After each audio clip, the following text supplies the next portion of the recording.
Lecture 1 में हमने सीखा कि फाइनेंशियल का क्या मतलब है, अकाउंटिंग का क्या मतलब है, इस पूरे टर्म फाइनेंशियल अकाउंटिंग का क्या मतलब है, इसके सारे बेसिक जो चीज़ें थी समझने वाली वो हमने लेक्चर 1 के अंदर देखी और सीखी। आज लेक्चर 2 में हम देखने वाले हैं कुछ बेसिक टर्म्स जो कि आगे जाके बहुत यूज़ होंगे, और अगर आपने इन कॉन्सेप्ट्स को अभी नहीं समझा तो बाद में आपको बहुत ही मुश्किल होगी। इसलिए डायरेक्टली जंप करने पे मुश्किल क्वेश्चंस पे अच्छा है कि आप पहले बेसिक को समझ लें। तो हम इस लेक्चर में कुछ बेसिक टर्म्स हैं उनको अच्छे से समझने की कोशिश करेंगे। सबसे पहले बात करते हैं एसेट। आखिर एसेट क्या चीज़ है? जब भी हम कारोबार करते हैं, कारोबार मतलब बिजनेस, कोई भी काम जो पैसे कमाने के लिए किया जाता है उसे हम बिजनेस कहते हैं। अब बिजनेस में जाहिर सी बात है हम कोई ना कोई चीज़ तो लगाते हैं पैसा कमाने के लिए, कुछ न कुछ लगाते हैं, कोई ना कोई रिसोर्स हमारा होता है, चाहे वो कैश हो, मशीन की फॉर्म में हो, नेचुरल रिसोर्स की फॉर्म में लैंड, ऑयल, कुछ न कुछ लगाना पड़ता है फायदा कमाने के लिए, उसे हम कहते हैं एसेट। एसेट दरअसल हमारा एक फाइनेंशियल रिसोर्स होता है कारोबार में। Asset is the financial resource in business.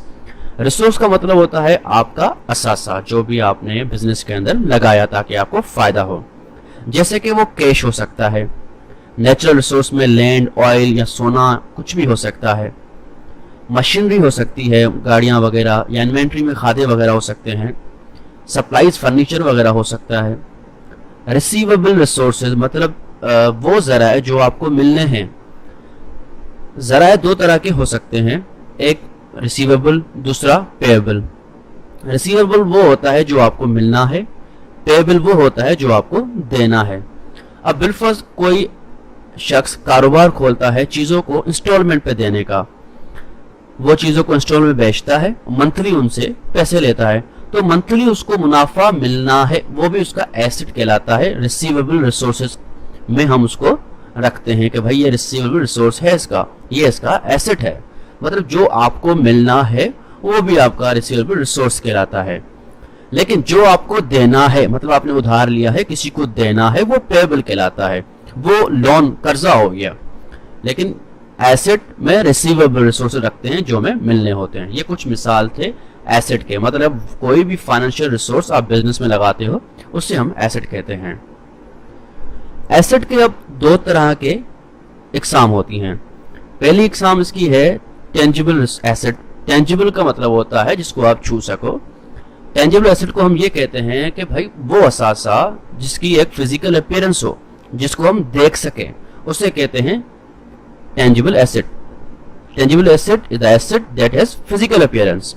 जैसे कि हमारा कैश हो गया, नेचुरल रिसोर्स हो सकते हैं, मशीनरी, सप्लाईज वगैरह हो सकती हैं, रिसीवेबल रिसोर्स जो हमें दिखाई देगा वो भी हो सकता है।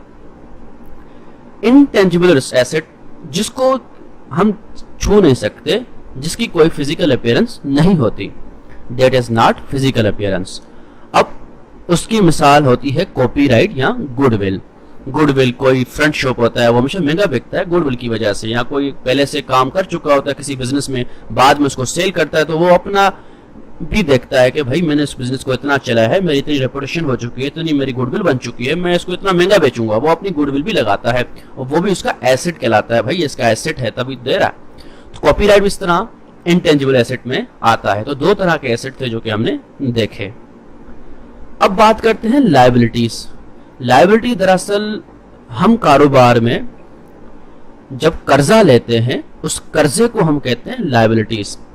कोई भी चीज जो हमने ली अब हमें अदा करनी है वो लायबिलिटीज कहलाती हैं। चाहे वो आपने कोई असासा खरीदा हो, मतलब बिलफर्ज आपने कैश किसी से लिया और बिजनेस में लगाया, कैश तो आपके पास बेशक आया, वो आपका एसेट हो गया, लेकिन आपने वो कर्जा लिया था तो वो लायबिलिटी भी आपकी हुई।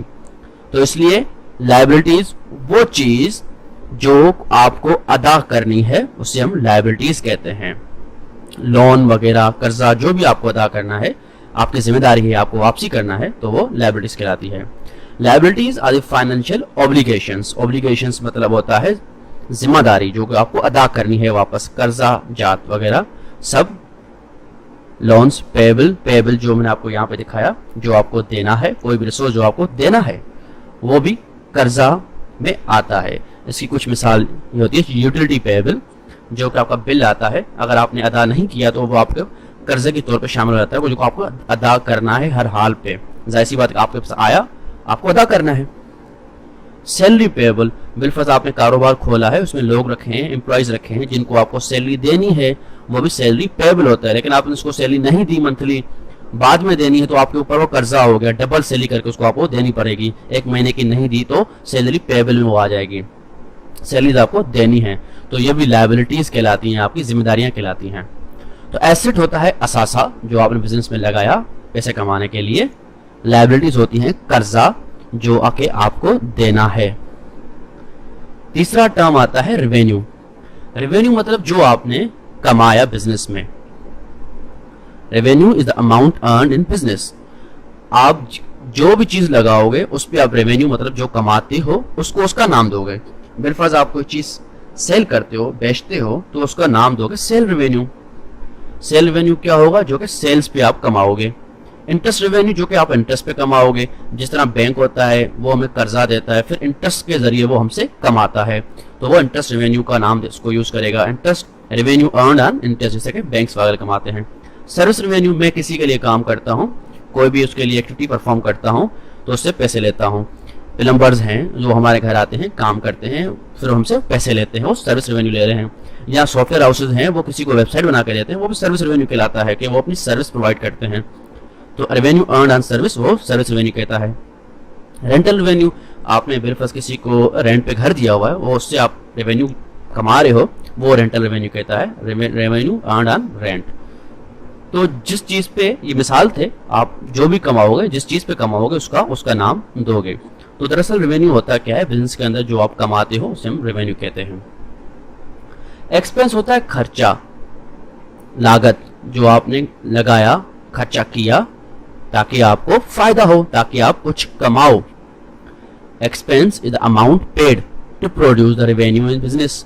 कारोबार के अंदर आपको फायदा हो, कुछ कमाओ, उसके लिए आप कुछ न कुछ खर्चे करते हो, वो सारे खर्चे, वो सारी लागत आपकी एक्सपेंस कहलाती है। अब आप जो खर्चा करोगे उसका नाम दे दोगे। बिलफर्ज बात करते हैं सैलरी एक्सपेंस। आपने लोग रखे हुए, सबको आपको पैसा तो देना है, आपको सबको सैलरी तो देनी है, वो सैलरी एक्सपेंस कहलाता है। पेइंग सैलरीज टू एम्प्लॉइज, ये सैलरी एक्सपेंस होता है। लेकिन आपने मंथली उसको सैलरी नहीं दी, अगले महीने देने वाले हो, तो वो सैलरी पेबल में आ जाएगा, जो कि आपकी लायबिलिटीज कर्जा हो जाएगी। मंथली तो आप दे रहे हो तो एक्सपेंस है, लेकिन आपने उसको नहीं दी मंथली, तो आपके ऊपर वो जिम्मेदारी हो गई कि आपको उसको देनी है हर हाल में, वो आपका कर्जा हो गया। लेकिन ये सैलरी एक्सपेंस है क्योंकि आप उसको दे रहे हो। जब आप उसको दे दोगे वो एक्सपेंस, जब आप लायबिलिटी अदा कर देते हो तो वो खुद ब खुद एक्सपेंस हो जाती है। कर्जा आपने जमा कर दिया, कर्जा दे दिया, तो वो खर्चा हो गया। अब है यूटिलिटी एक्सपेंस। यूटिलिटी एक्सपेंस मतलब आप बिल्स पे करते हो, वो भी आप खजाई सी बात है। आप कारोबार खोलते हो, उसमें हर चीज के बिल आते हैं आपको, वो भी यूटिलिटी एक्सपेंस कहलाता है। मेंटेनेंस एक्सपेंस, जाहिर सी बात है, मेंटेनेंस का एक्सपेंस जो भी कारोबार में होगा वो मेंटेनेंस एक्सपेंस कहलाएगा। इस तरह इनकम टैक्स भरते हो, उसका वो इनकम टैक्स एक्सपेंस कहलाएगा। आप एडवर्टाइजिंग करते हो अपने कारोबार की, उस पर जो खर्चा होगा उसको एडवर्टाइजिंग एक्सपेंस कहलाएगा। ये जो है छठा, डिप्रिसिएशन एक्सपेंस।